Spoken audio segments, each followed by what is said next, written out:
Hey, what's up, what's up, what's up? How you doing? How you been? What's going on? What's good? How you getting it in? Body getting it funny?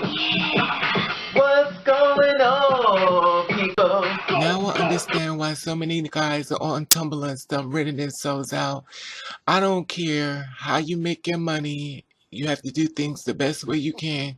Because many of us are not born with the father of giving us $1 million small loan, allegedly, to start our own business and stuff. Some of us come from a world where it's much more realistic and we have to survive the best way we can. And when the time runs out and we need money, we got to do what we got to do. Anyway, the ex-CEO of a male escort service website is sentenced to prison.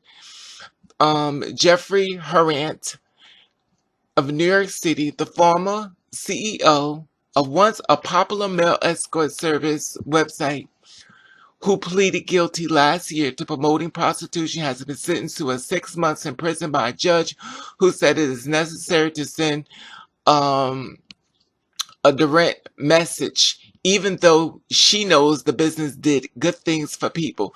Now, Jeffrey, who ran Rentboy.com, was sentenced by U.S. District of Judge Margo K. Brodie in Brooklyn.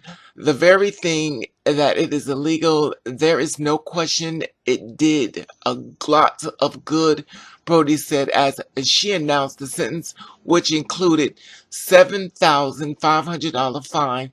And Jeffrey said that he created the website of a sex worker could proceed in a safer manner. Now, the prosecutors wanted to serve at last of the prosecutors wanted him to serve at least a short term to deter operators of others escort service for similar misconduct, while his lawyers had argued that he deserves no more than a probation. Now, in a letter in the court, the lawmakers, civil rights organizations, and other supporters have contained a tough sentence could send the wrong message to the gay community. The case is troubling because it is harnessed back to the darkness chapters of our nation history, when the government used to vast resources to target and threaten LGBT adults by exposing their private consent sexuality, as far as wrote in the state of Senator Brad Hoylman, the Manhattan Democrat. 5 New York City Council members from the LGBT community also signed a letter arguing that it's a hard sentence would serve neither society or rehabilitate Jeffrey. Other letters written last year by 2 Democrat congressmen from New York, Gerald Nardial and Sean, to the Department of Justice of Homeland Security, questioned whether the agencies had wasted time and resources on pursuing victimless crime. But authorities arrested Jeffrey and seized the Rentboy.com. It had thousands of advertisers paying up to $300 a month, 500,000 visits a day, and revenue of $10 million in the past 5 years.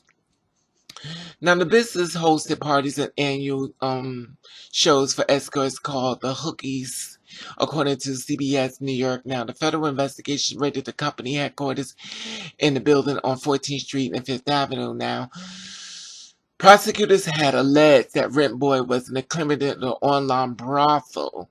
What site could be called escort, which actually for prostitution. They said that it was part of what was an explicit act of feature male nude listing of all manners and physical attributes as far as pricing options ranging from $150 an hour to $3,500 for a weekend. Homeland Security's involvement in the takedown, along with the absence of alleged that the Rentboy.com was a menace to society beyond simple prostitution, like engaging in human trafficking and exploiting minors, stirred anger and fears as far as the gay community. Activists question why the agency would single out Rentboy when other agents, escorts, gay or straight, continue to do business. You know, we live in a very hypocrite type of world and stuff. You know, basically, a lot of people have to do a lot of things as far as trying to make money. They're not jumping out of bushes. They're not trying to kill somebody. They basically have to sometimes do things they don't want to do. We can always tell people what we can't do as far as, I don't know how I'm going to get this, I don't know how I'm going to get that. And we hear what you don't want to do. Now tell us what you're going to do. Because on the streets, the world could be very mean. And at the end of the day, when you have to survive the best way you can, that nobody understands the struggle until you are sitting outside, and when your outside becomes your inside. Sometimes in life you have to do things you don't want to do. Sometimes you just had a criminal background, you can't really get a job, and at the end of the day, nobody wants to help you. So sometimes you got to do things that you may not want to do. But basically, it was a website as far as being safe, so basically somebody can make money without trying to get a gun or killing somebody or waiting for them to come home and hiding in their house.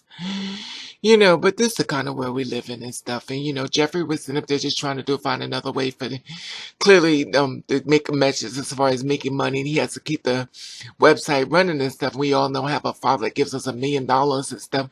Some of us just don't even have a father at all. We have a father absent from the house. Some of us are even thrown out the house and stuff. So, at the end of the day, I don't knock anybody's hustle, because in the world we live in the belly of the beast, and people love to pass judgment, but they just don't want to be judged. So, Jeffrey, you're in my prayers and stuff, and, you got to do this little bit of time as far as prison and stuff.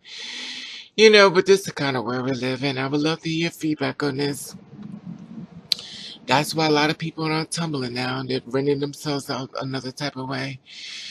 But it is what it is. I like to tell you that I love you, and I want to thank you for watching Catch the Rave.